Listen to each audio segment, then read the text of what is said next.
Okay, bon, ameze neza. Uyu munsi rero tuguma duhanginge out. Ibi byose nabikoze ubwo mvuga ati kana mufate neza miss wacu nazovugiye ko muri hangout nyine tudatanga treatment imeze neza. Ndavyiboneye vraiment. Kabisa. You ready to hang out? I am. Kabisa. Hey, what's good family? J'espère que vous allez bien. Moi de ma part, ibintu ni fresh sana ko ni ya Friday kuryoherwa, ya vendredi ko vibinga, ya Friday ya pop. It's all about hanging out. Kabos for real, that's my name. Uyu nundi musi uryoshe, nundi musi w'ivyishimo, nindi vendredi yo kuryoherwa niyo kuvibinga kubera yuko naronsi bakwe maze imisi mubisaba mumbwira ati kubera iki nakutamuzana kutamuzana isiko hari kibazo cyaye mugabo right now navuze ati reka ndamubazanire naronsi bakwe zo kuba ndi kumwe nande na Kelly Ngaruko Michel.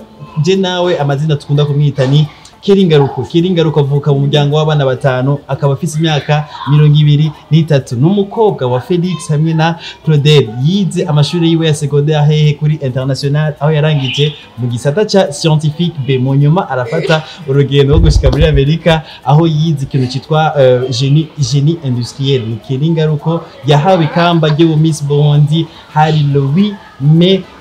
Turamutora turamukomera amashi turamubishinga ama congrats menshi kuba abaye Miss Burundi. Ni Kelly Ngaruko afise project nyinshi cyane zitandukanye right now naronsi bakujye guciringa nawe turaza kuvibinga turaza kugira ibimeze neza turaza kugira ibintu biri fresh sana. Kelly umeze neza cyane gose urazi bisi yose hangout zitanguye tugira hala 5 okay hama tukaca tangura ndatangaye kubona uzi ibyo cyose kuri jewe nigeze kubimenya kubera yuko turabakurikirana ni inspire benshi that's why ndi sense kubimenya. Okay meze neza rero nibwira nawe rero unisanzwe uzi byinshi kuri jewe mugaje nta nakimwe cyane kuri we Jenica boss for real mwangora muri Kimere magazine ikiganiro cyitwa hangout uyu munsi nje ndakobaza siyombaza et wose nje ndakobaza ariko meze neza. Honnêtement, je vais très bien. Yeah, usa neza. Urakoze bwa. Usa neza uraberewe. Merci beaucoup. Agatondo kawe misi yose kama gatangura kameze gute? Bivana n'imisi. Okay. Batenga kuno munsi natanguriye mu bikorwa bimwe nenda guheraheza mbere yuko tubonana. Yeah. Nahanzi ku munsi typique utari busy. Okay. Ntangurira muri sport. Sport ni guyawe? Cyane babikunda. Okay. Yeah. Hanyuma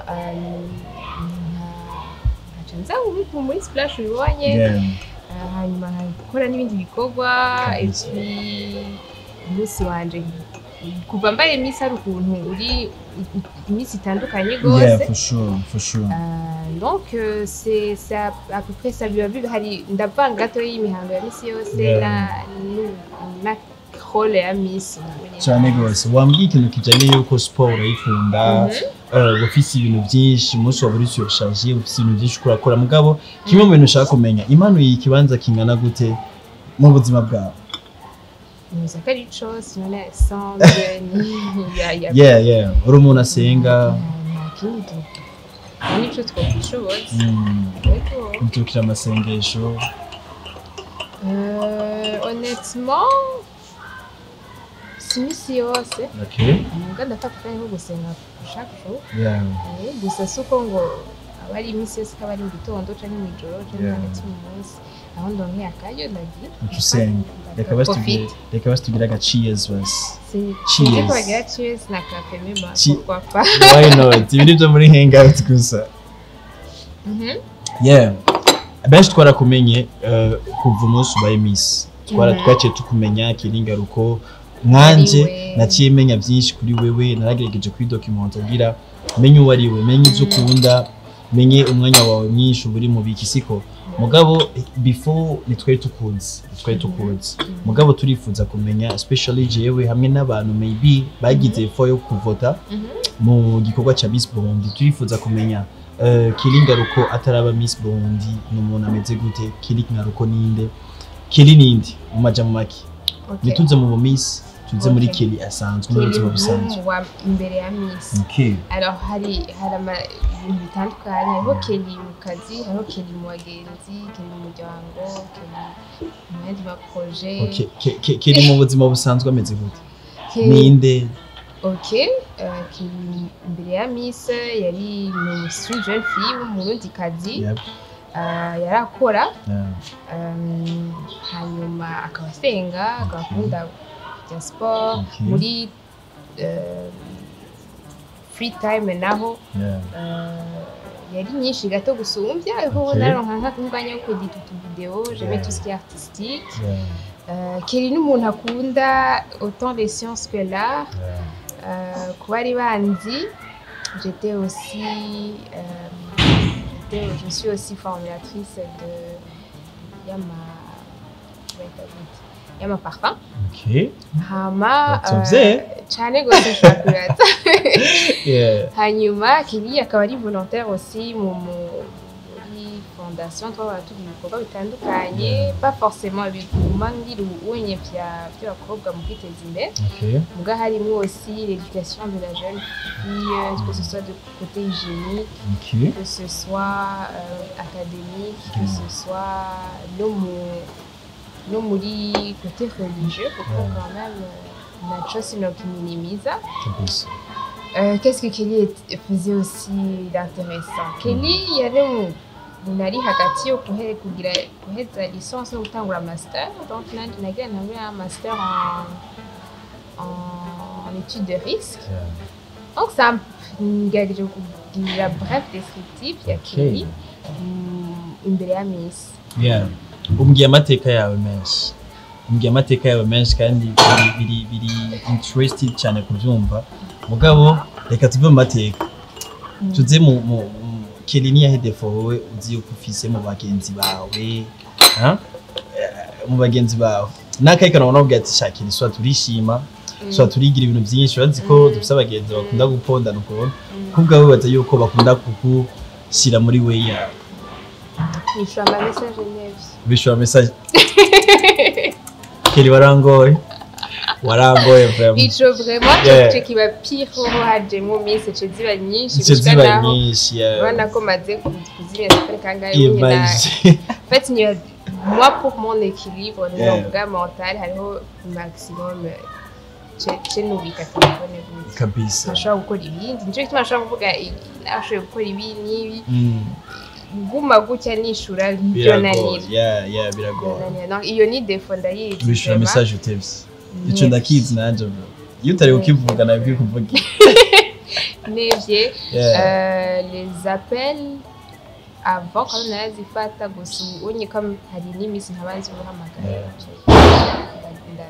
ndabigabanya gato donc iyo vraiment ndayizi kari defo kandi ndagerageza kubikorera nicaye ikintu naragejeje kubona abavyeyi bawe the way bara showing a love barerekana urukundo abana babo sivyo ndifuza kumenya niya discipline muvyeyi wawe yaguhaye still now kigenderako niya ndero canke niya nzira muvyeyi abavyeyi bawe bakwigishije gushika ubonye ukigirako naho rimwe birashika usanga abavyeyi baje bagaza papa icyo ni vyakera ibintu byarahindutse sivyo mugabo ko bwawe niya discipline baguhaye still now uracyayifocusingako kandi utiteze kuyihindura kandi binakunze uzibwira n'abana bawe ndagitoye ikintu peut-être au début umuntu atangura yidogera ni gusa ababyeyi badasupport umunebwe. Okay. Abivuga nti no ndi muri vacances nti They can slay. Excuse yourself, uri muri vacances yo hehe kwande.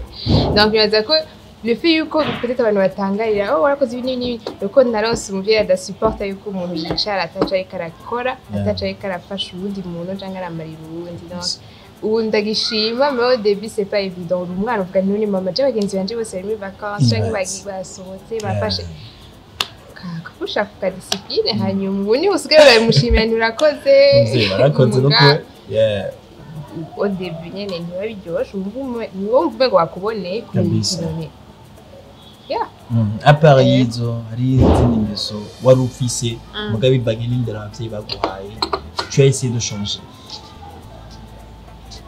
Ingeso sinzi muga peut-être nka trait de caractère. Jewe nkiri muto j'étais très timide. Ce qui n'a presque pas de sens ubu unye uravye ingene niko ndigisha imbere y'abantu ndigisha abantu nka bose. J'étais très timide gushika naho barahamagara umuvyeyi wanje baramubwira nti mwana wanyu ari exagéré ari timide birenze. Hanyuma azaransha ndazi mama wanje cyane yazaransha mu situation ari assez inconfortable. C'est-à-dire que yaranyandikisha nko mu programme ya vacances ari nko kwiga iki jange yari kuja participer mu camp wisange bikumwe n'abandi ugasanga c'est très inconfortable mais tu es obligé. Rero ico quand même je trouve que c'est surtout grâce à maman wanje niwe ndagikeza yubawe yego brother yarankuyemo timidité ku nguvu shaka nashaka ico yarakinkuyemo kabisa. Ready yuko umuntu ari timide birashika ugasanga akaba atinya n'abahungu we iyo moment yaragushikiyemo ukagira ati bishitse hakaza n'umuntu agaserura ikiri ku mutima soit Kelly en tout cas vraiment me appreciate you je ndakunda Kelly je ndakunda fo burigeze kuvugira amatimidation yo kuvuga ati sha non singeze mbatimide kuko la plupart y'umuntu mu muryango la plupart y'abo tungana n'abahungu abakobwa barasumbya minimum 5, 6, 7 ans. Encore twari tugomba kungana twese benshi bari abahungu. Juste après moi j'ai 2 petits frères. Donc sinigeze ngira ubwoba canke kumva ngo nyatimide la gente masculine en général. Amakuru ico naco cyo umuntu aje kukubwira ukanumva ngo etc. Uri muri babana baje kubwira mama Chris yakirageje kundonde ni akurondera iki niteka igikorwa c'Imana.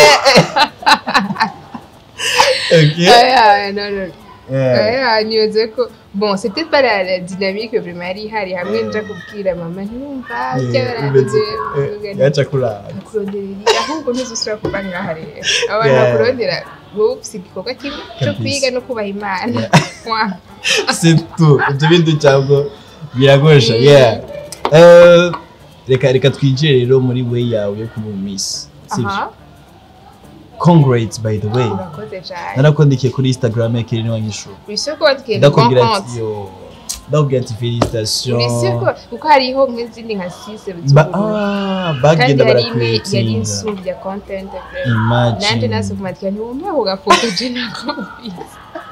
Atushira ku gihe nanje. Congrats en tout cas byari bihe byiza. Ibihe bigaragaza umunezero. Twarabonye the way Kelly aryoherwa, twarabonye the way family yawe iri so proud yiwawe. En tout cas byari bisa neza ku isanama mugabo reka tuze muri iyo nzira nyene. Nitwe tukuzi.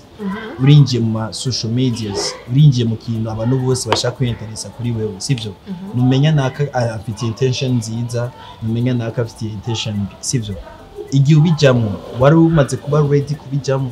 Cyane byarakugoye kugira ushobora kubimenyera kubijamo nyene ubwo buzima bundi bw'ama media abantu bose bakurondera ugiza kandi ifoto wari uri ready kubijamo. Alors sinyoza ko umuntu yigera aba ready kuko c'était quand même assez intense kandi si ibintu umenyereye sinasanzwe ndi star donc uri umustar ubu nabadasanzwe n'umustar ahantu wasanze muri splash imagine uri umustar Donc, je n'étais pas préparée. Je pense pas que j'avais même une idée que je quoi aussi intense. Okay. Donc, on a vu pour après, là où la meilleure prise, j'ai ko rimwe rimwe rashobora kukubana kenshi rwose uravuga nti moi je peux faire jusque là hanyuma nawe ukavuga nti bon c'est agenda X nimba tufate media M ishaka iri kuri n'inyanje turajana ariko untesha umwanya ucumusha kuri second fois ukavuga ni naronka akanya ga free time turaguza gukorana sino wenyine uri ha discipline kuko kumenya yuko écoute non mwanya muto uta ukofise imisi ya mbere kugira ugire iyo hit ikibazo mugabe kimwe mu bintu nifuza kumenya gose nivyo bihe byakugoye ukibijamo moments zakugoye uvuga ati shabi no kuba nuko bimeze canke nizahe hustles zoba zarakubabaje kibijamo ibintu by'ama media n'ibyo je pense que imisi ya bibaye ubuzima bumeze bien imisi ya mbere niyo yari igoye le plus kwera écoute ufise nyine ubuzima bwa kandi ubumva umengo wabwira nti écoute c'est mal ndayikora uko ndavyumva il y a beaucoup de compromis à faire kuko wewe ubona ukora neza tufate ugiye gufasha ugiye kwigisha nk'abakobwa none ngo misi ngo ntahindura igisuko none ngo misi ntahindura ikirato none yamari kuri yo kuja lèvre est-ce que vous gagnez none vous avez manqué le message ici imagine c'était pour les filles m'attaque mais écoute uramenya du compromis ukavuga ni Kelly ça ça coûte gerageza il y a côté apparence aussi où dit neza yuko quelque part ça va compter aussi mais il y a aussi un côté apparence donc du compromis pourquoi vraiment sinari j'étais pas très coquette ego j'étais soignée mais je suis pas coquette genre c'est quoi c'est plus qu'un j'étais qu'un lipstick quoi Nandi propre, sauf que voilà, na fini tous les 3D, naka intellectuel et pas qu'ingénieur. Nivyo ibintu muri no misi uva muhira uvuga ati bino bintu nabishitse ku murongo ku mubiri wanje. Utava muhira nyene nabona nkatwe en plus canke kuva nyene. Kuva baye miss. Kuva baye miss ico nongereje. Yeah. Ikintu ndavuga ati sishobora kuva muhira natunganyije iki gutinya amaso y'abantu cyangwa amakamera y'abantu. Ndagutwenze ikintu atari biyitetse. Musi qui peut venir na amahera kare wari sinabona na importance et pourtant je trouve que ça donne un petit côté spécial moi connu for sure amahera n'ingene nibagira mugo n'ubunye je mets quand même j'arrange un peu mon visage c'est-à-dire je ndagira gaputa gake nkashaka lipstick hamwe nashavuga ego chasse mu misi bwubahwe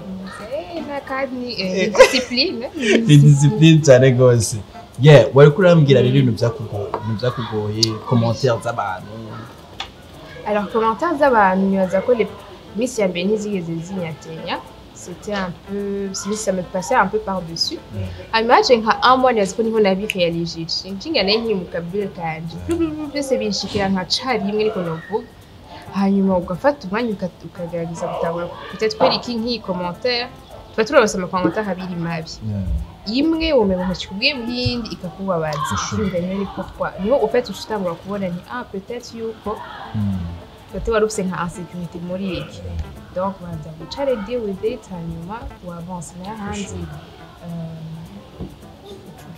hagarika ibintu byose nk'ubu naca niyumvira none yo baba gakora isize rouge nisize orange none yo inzara yo none baca bibaza yuko umva ucuguma musura kuruhuka hari ibintu ushobata sport bavuga nti écoutez kindi mfite umwanya umwaka umwe imagine koko bifata neza je vais en profiter kandi nimbaza kunyumvisha yuko iki kintu kigire kimbere fardo kandi ari umugisha non so harimo kote yo gusora gukanguka avuga nti good no it's your time to shine have fun and now you are shining bright bijya bihe hari abantu bamwe badashobora kubyihanganira especially ku mwigeme reka tuhagarare ku gitsina gore ku mwigeme hari abigeme badashobora kwihanganira bijya bihe bo baraciyemo bikaca bituma umuntu umwe wese avuga ati iyo abari jewe sinoza ndasohoka cyangwa iyo abari jewe ukaca usanga barashobora no kujya no ku ma act yo kwiyahura kubera amajambo y'abantu abaye menshi mu mitima ibintu nk'ivyo mugabo wowe baratweretse ishaka yo guhaguruka nk'umwigeme w'umurundikazi sivyo ndifuza kumenya famille yawe muri the moment yakinye part iyahe kugira ugumane irya esprit especially ku bantu bakwegereye family yagize part iyahe kugira tubananye tumubona miss ego et s'en fout si hari sivyo mugabo deep inside nivyaku affect hama family nawe yagira part iyahe kugira reka ntangwe kwicoca famille j'ai une grande sœur quand même qu'on appelle Zaramoudi, Jessie, on va me Time to Shine for sure. Et YouTube et Instagram. Ce qu'elle a fait Miss Yambere, il y a une chose qui m'a bien chez Hejuru byose. Yarambwiye nkiri inka ama password y'amahezo arayafata. Aza we arinjira aragira triya ma message ibintu mbona byo de façon yuko nasuye gufata telefone n'ibyo byose bambwira ngo urumva ngo ari polémique je ne savais pas nkabirondera nkabibura donc we yakuye elle avait fait le ménage ambwira ni sinkeneye kuko amajama dakeneye uyabona n'ama message peut-être yo bari bizarre donc yose yagiye arayibura peut-être que yayibure quoi usanga just try to yarangiriye vraiment le ménage muri de façon yuko abantu twarahura kavuga ni vraiment je suis désolée polémique ngiye kubirondera nkavuga niyo polémique ikubera hehe mbwira basi mpa link je kubira donc hari ibintu byinshi que novuga elle a été vraiment une protection donc pour moi ico kintu I can never thank her enough elle a trié, elle a vraiment une couverture après iyo atahaba hari sûrement byinshi byari kunyatira surtout que c'était le début c'est-à-dire une byinshi turamenyereye ngene ubibamwe ngene ubifata ça m'a pu vraiment m'affecter. Et hari ikindi wambajije ikindi nakubajije urumva wakinyishuye naco byakubwiza amajambo make en tout cas tous iyo nka le premier mois nabyumva nk'inkuru nyene nk'abantu kandi ntuburinjira neza muri hall yawe ya miss n'ubwo ariko miss ariho wewe ukina hall ya miss mugabo ngo nturi une personne bira nturabikurira ngo ni impuzi kikuroka hanyuma après nyene ça après un mois iheze c'est que j'ai commencé à voir certains des commentaires etc. hanyuma boro bashubiga ni ikintu cy'ukuri est-ce que uyu muntu by'ukuri yavuze byo canke biva kuko ngene we yiyumva kabisa après gashwiga kwifata siporo kavuga ntikuze non plus nza kwicara isaha ngo twonyimba ngo ingo yakavuga byo uyu ari karabesha mu mwanya uragoye c'est l'argent umwanya uragoye cyane gose mugabo barambwiye yuko sinzi ko ari ivyo rufite uko turi kumwe reka ndabikubaza straight barambwiye yuko kimwe mu mpamvu cyatumye yuko Kelly aja kwiyandikisha mu miss biratandukanye nk'abandi bakobwa baja kwiyandikisha batwaye ubwiza bw'iwabo mugabo Kelly wewe yashaka project yiwe igere ku yindi step nivyo c'est vrai wowe target yawe iri project yawe nefse tuntu twishe nkuko wumvise nefse tudukobwa twishe hanyuma ndi bandwikiye yo affiche ya miss ubwa mbere kuko ndazi kama media kenshi amambaza est-ce que c'était un rêve de devenir miss cyangwa yipfuza nibyo bigiye byinshi mu mutwe miss okay bona ni competition nyene ni hamwe nkuko ubona nka batewe uri muri media muga jona nka affiche y'abantu babatumiye ngo kuja gukora affirmer muri Médecins sans frontières. C'est une bonne chose. Nous, abandanya, ça ne les intéresse pas forcément. C'est la même chose. Alors, qui nous écrit dans dit quand je n'ai pas de trouver quelque vraiment. Na self confidence on office gars. On programme à June, I will miss. C'est vrai que uramfangi vibes. Moi, tu regardes des filles au milieu on attaque. Yeah.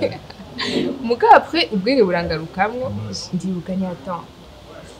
Pourquoi c'est lui qui venait qui dit si vous avez une bureau la première dame kandi barashika ibyo bakoresha kandi plateforme ya banini ya cyane gose hari ibintu byinshi bikorohera un message à faire passer c'est très simple ngo mbona blup un avantage ngani OK bon tindanza ndaraba imyaka Ok, voilà, quand même, je trouve que nari mu bakuze, dans 3 ans, twari nka batatu maximum.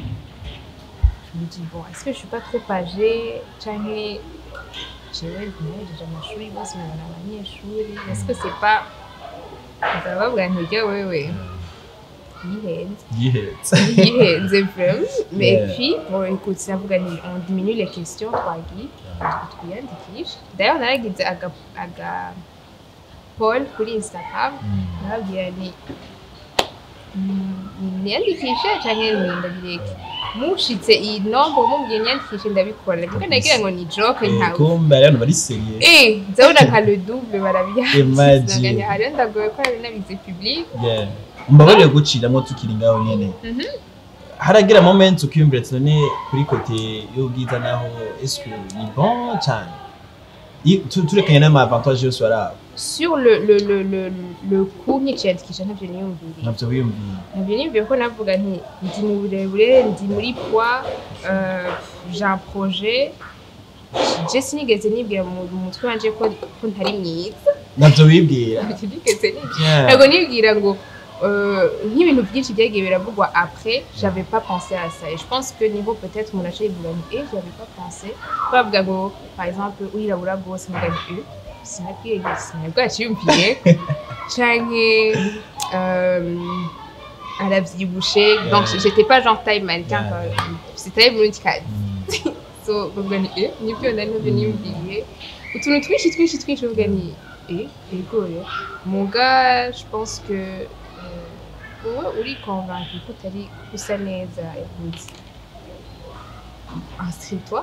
Muga wumva ukifise nk'amaduni, est-ce que bageze muragute? Moi je vous déconseille pas kuja uyandikisha kuko tu reçois vraiment les opinions de tous. Kuko umuntu wese yumva kandi ndaho kubwisha akuyumvira et sans tenir compte ni est-ce que basi message akarama byukuri araza gushaka gushika. Voilà, très sérieusement. Cyangwa uri créer des complexes batangurana.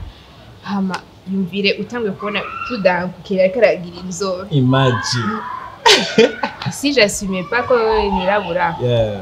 Mubona ntanguye kugira yama crème ariyo kugira yo kwitesha inzobe et puis ukabona umuntu akarahinduka akarishira en danger à cause de commentaires, même pas à cause d'un fait réel, ibintu biri subjectif.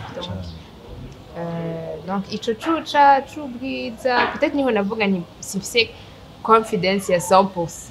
Mon gars, le projet, je savais que c'était un bon projet parce que c'était pas pour moi, c'était pour les autres.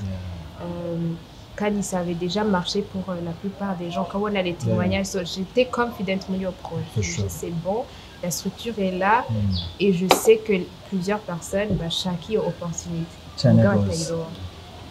Le projet, j'étais confidente.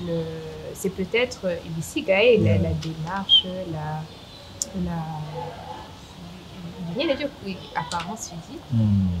Démarche warativye uramenyera nyene ku gutambuka mu bya minsi kuko numva ati ni procedure Kelly si coroshe byaraje buhoro baradutraininga se et puis nawe ukazuragira du repetition. None ubu nyibiragira ukavuga ati kasuye gutambuka nka Kelly wake cyangwa uri oblige gutambuka nka Kelly wake tellement twabisubiriyemo yuko nyaza yuko naraheze.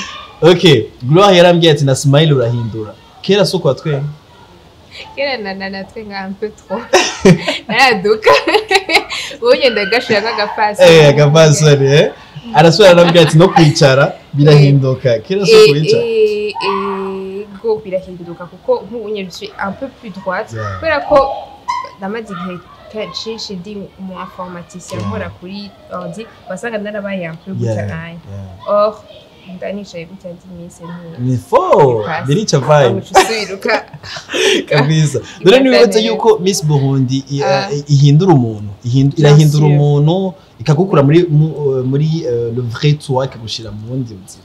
Par contre non, iraguhindura dans le sens où tu découvres en fait des facettes de toi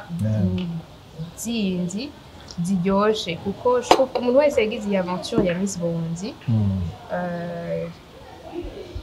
jusqu'à la fin quoi, jusqu'au jour de la finale.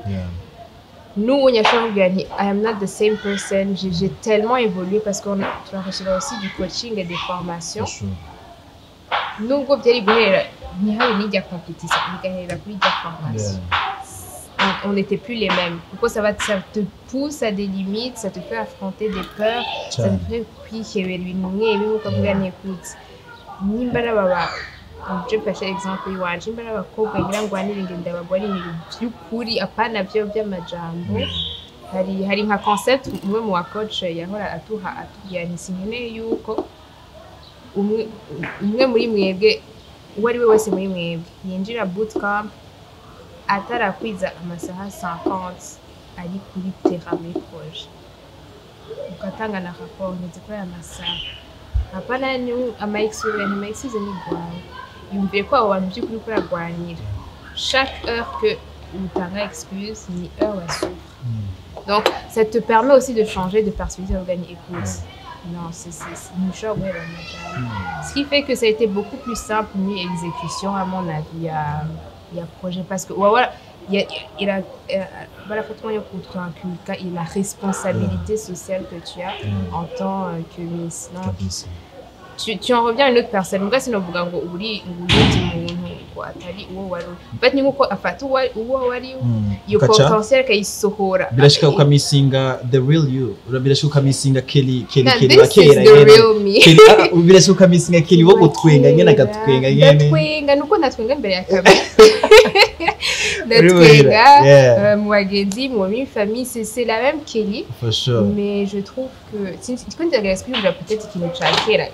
Usohotse maybe fo kuhinduka uri outside your family ikintu ushobora kuba nkumbuye bapfa abantu bashobora gufata gutandukanye ikintu ushobora kuba nkumbuye nuko kuba plus rigide. C'est-à-dire je fais plus de compromis nubwo tubate mu mashaka. Ok, par exemple, tubate umunsi wa ikiganiro tubate ntabwo nayishaka gukora ikiganiro ndarushe, mais je fais des compromis parce que voilà, non, come on, help. Muga Kelly wa kera sinshaka je ne te dois pas d'explication. Ok, na mpamvu yo kwisigura. Iyo peut-être partie ya Kelly ya kera ndashaka kwa ndikumbuye gatoya kabisa. Kelly, reka turagize ikiyago cyacu kubera yuko time is rushing kandi wowe Kelly ari busy. Bano bimana Kelly ari busy umwanya wose abari yutse muri ibi nibi so tutamuhaye umwanya wo kubyirukamwo twava dusanga babakobwa bibafasha. Byayangaye habuze ikintu mugabo turabisa akageso mu Burundi iyo umuntu amaze kugira indi step soit abantu benshi baramwiruka inyuma bafite icyo bamushaka sivyo urabaye Miss DMs zawe datsko zuzuye ababone kuri Instagram barongerekanye ndifuza kumenya n'icyo ikintu abantu benshi bakwandikira bagusaba ndisuyo ari bagusaba urukundo ndisuyo ari bagusaba juste nyene mumenyane mugira iki mugabo ndifuza kumenya ikintu kigomba kigaruka cyane bagushaka kwiki.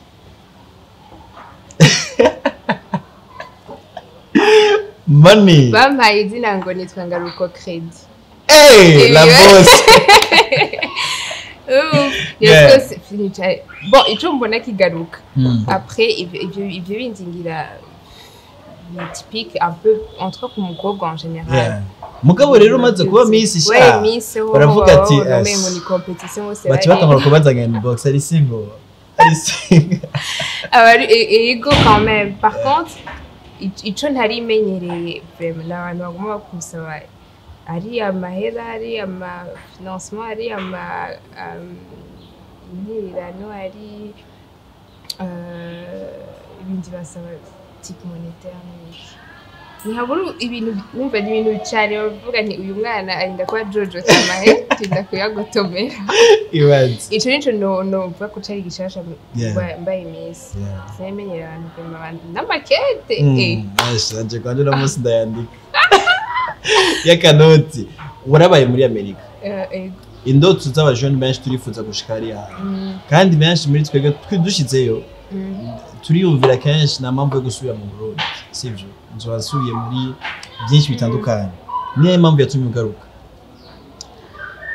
no gutwenza uhabaye ikintu kiri deep non même pas hari covid twese twari confiné kandi programme ya gashi tutahi Bujumbura basa nawe ariko barajya show map zari nyinshi DJ ubona abantu bamerewe neza twese tutava mu nzu imagine sinafata indege ndaza kuko les frontières du Burundi zizugaye gushika janvier uretse ko janvier ari bonatage muga sinari nzi ko ngira ndahaguma umwanya muremure je pensais que j'étais là pour 2 mois kuko je travaillais en ligne kuko nakora coding c'était très facile de faire ça en ligne tant que ça une machine hanyuma ndabigira hanyuma mbona umengo 2 mois zihindutse 6 mois zihindutse 1 an unye ona nehebeye na miss ça va faire des années ura planninga gusubirayo juste kwiga le master okay Mona Walda Mokenzi yarigeze kumbwira yuko impamvu aba miss manshi bavuba umwaka wabo heze benshi bace batakara ndusubira kumenya ivy'iwabo ndamubaza impamvu aransigura yuko usanga batabishira mu mutima usanga batari update ku social media yabo nkuko Mona asanzwe abikora ndifuza kumenya kuri wewe umwaka uri kuragenda sivyo nigiki witeze gukora kugira Kelly aguma ari image wacu ku muri 2022 twaratoye mu miss yitwa Kelly Ngaruko witeze gukora iki je numva bicaza n'ikigoye Daguhaye, tu lis le cancer. Tu lis le 11 août. D'ici le 31 août. Ok. Ico kibazo cyabitaronke inyishu ntarinze kuvuga. Ndakomeye kinganira. Cyo kubisigura. Dusubiremo kandi. Musubiramo. Tu lis le 11 août. Okay. D'ici le 31 août. Ok. Ico kibazo cyawe. Kitaronke inyishu. Ntarinze kubivugira. Ndakwemeye ikiganiro cyo gusura kubisigura. Kiri tuzokomba tukumva tukubona mu bikorwa byawe. Chakotse muzobona. Uzoka muri update anytime. Gusa ni mumpage. Mumpage hakirika. Sinibaza ko twoguhaga. Project yawe kuri meze.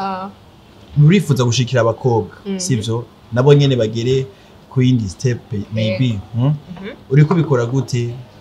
Nigiki bose abantu bagufasha kuko namona jishoboza byose wifuza abandi bagufashe wifuza ko bigera hehe hama niyahe migambi ufitiye umugambi wawe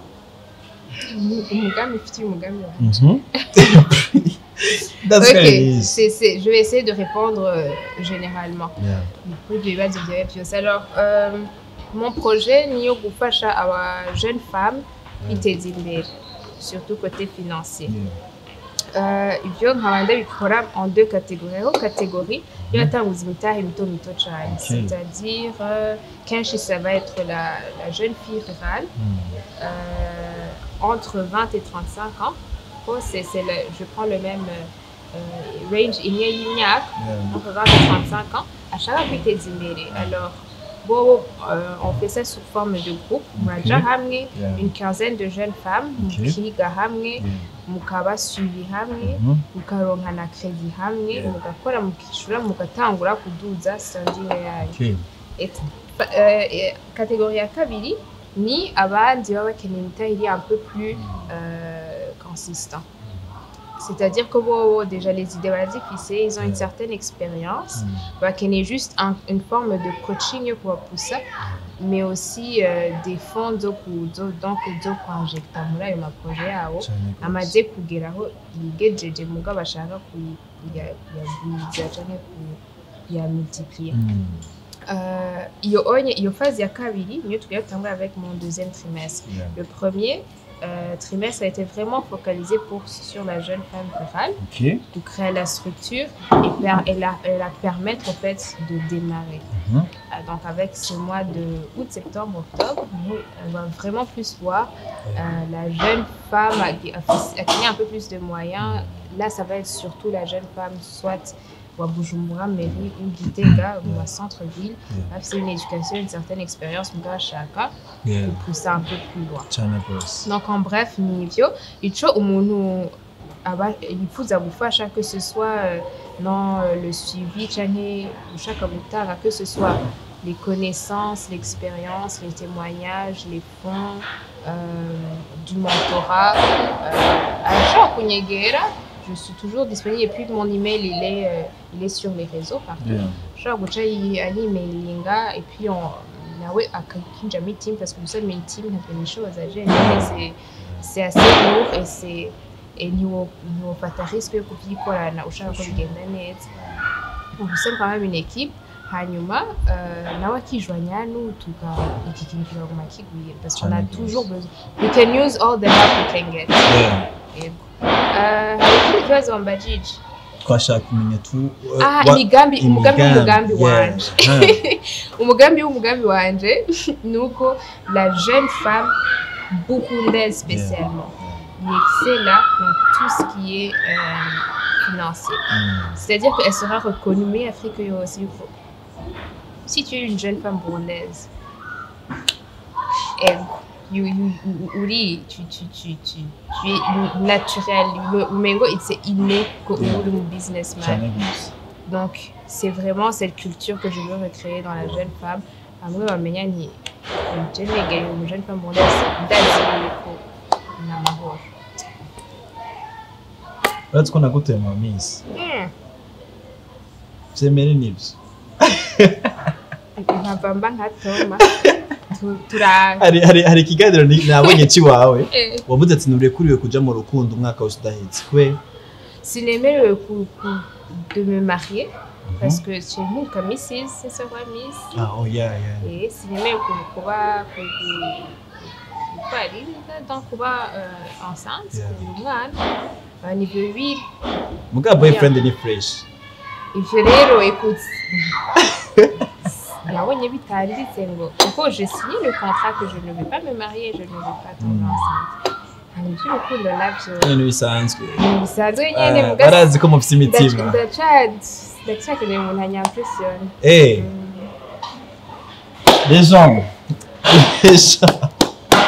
mwavyumvise muri hangout ndakeneye kuzobona kuri story ya Miss wacu hanswe ko ati finally barukuri ko nwenga musi ugutwe hangout record urumva mu bindi biganiro bari manzi harakaje ngoma ko turangiza two turakira mugabo akaje bivana n'amakati umuntu wese yakuriye sivyo uwo kuriye muri quartier ya Gana Zaymet uwo se sura iyo jura yizi sivyo mugabo rero abandi bakuriye muri za quartier zindi nyene usanga nyene baro problematique usanga bigora wariki wigeze ukina jeu bagira bavuga gute kakabo fashe pierre papier ciseaux sasa wewe kagira hamutsinda uwandi aca bazi ikibazo uwandi kimbeje no bashaka kuratiki okay kagiye turagiye ni uvuga pierre papier ciseaux no reka ndakubaza ikibazo okay wiruka ngere kubwira umuntu ko mukunda et puis j'ai dit à mon petit neveu que je l'aime ça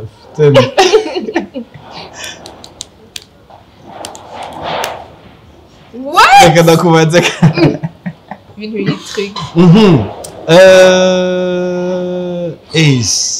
Ace okay turakeneye utubwire point 3 sivyo ikwatira gose ku muntu wari wese ku muhungu atangasiya ku wari wese urafise ibibazo biri specific ikintu mushaka kunkura ni juste kumenya to okay bitatu gusa ako impression vuga ati mujamani guyanje fo Niguyanje ndute agatambi guyanje fo quelqu'un de poli quelqu'un d'intelligent et quelqu'un de charismatique voilà ya nyuma yes okay mbaza wiyumviye gute kugira ikiganiro ca hangout Madimisi je namye ndavyifuza kuva cyagiye bagutora ba Miss Monde pana cha jewe na wewe hangout en général hangout en général nifuza ko duhindura isanamu ya entertainment ya divertissement muri usangi nari Madimisi mbona ibiganiro bisohoka ndavuga ati foko ndana gatushiki wanje simaka mbe nk'abandi sivyo ndavuga ati kanzana ka hangout en tout cas kara numva ukaryoshe karyoshye hangout kararyoshe tuzokore party tuno okay urabigemere niyo mpamvu nifuze gukora hangout kuko ni dynamic mfise kuva long time bwa right now ndikunda bishika kuko bamwe ndakwishuye neza safi turangize neza ikiganiro cyacu gira message ugiye wamwigema agukurikirana gose agukunda akunda ibikorwa byawe arifuza kumenya ikintu kiri ku mutima wawe ushaka kumushikiriza shaka kumubwira d'investir en elle-même c'est-à-dire nimba ari umwanya nimba ari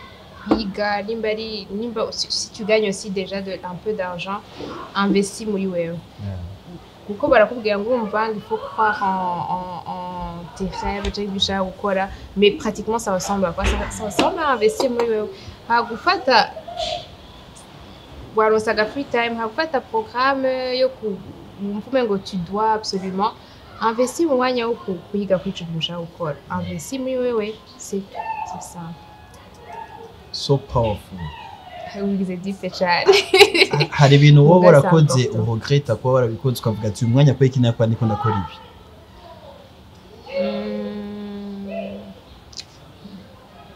ibi sindakibona ikintu wavuga ko numvume je ukungene ndabibona mbona ko il y a une saison pour tout iyo saison yo kuryoherwa ukaba mu bwana bwawe nyene kugira ukuze ntiguhatrape ugasanga kuko hari abantu usanga bose 45 bakigira bakiri mu ma vibes z'aba 21 donc il faut vivre ton temps uko irikiraza cyane gose ndagushimire cyane miss je nagize ibihe byiza nze kumwe namwe asante kuri kano kanya gato yamwamanye je I wish kugira umwanya munini turi kumwe tuyakunda nize byinshi nawe ko dukurikira session bize byinshi hariyo byinshi namenye bivuye kuri wewe narinzi nize byinshi nize yuko twinvestise kuri okay hariyo n'ibindi ngo utahana ko important aho karakwiye merci sana ndibaza ko nagize ibihe bimeze neza wowe kura dukurikirana ndibaza ko waryohewe ndibaza ko umwe wamusaba kuva long time umwe wamunyandikira inbox umbwira ati turakene Miss Kelly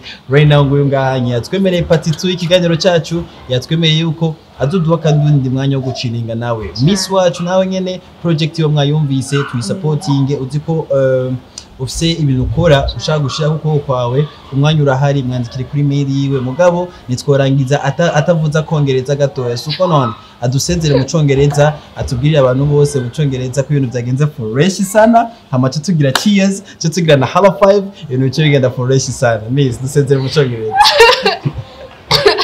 mbari okay mugago twega n'amavye biraryoshe kugashika Okay, thank you for this time. We had a really wonderful time. I hope everyone watching had a good time as well. Yeah. It was such a pleasure to have you here at Splash, and hopefully we'll get to spend some more time together. Yeah, let's come back. Chare gose. Sorry, rero tugira halo 5 twacha kuya kamera hariya twaya tugira gutya. Oh, okay. Ni byinshi muri hangout attention. Tugira gatatu pop like hangout. Yeah. Tregi 1 2 3 pop hangout tuza kuri kamera pop hangout tugira cheers ya nyuma tugira na halo 5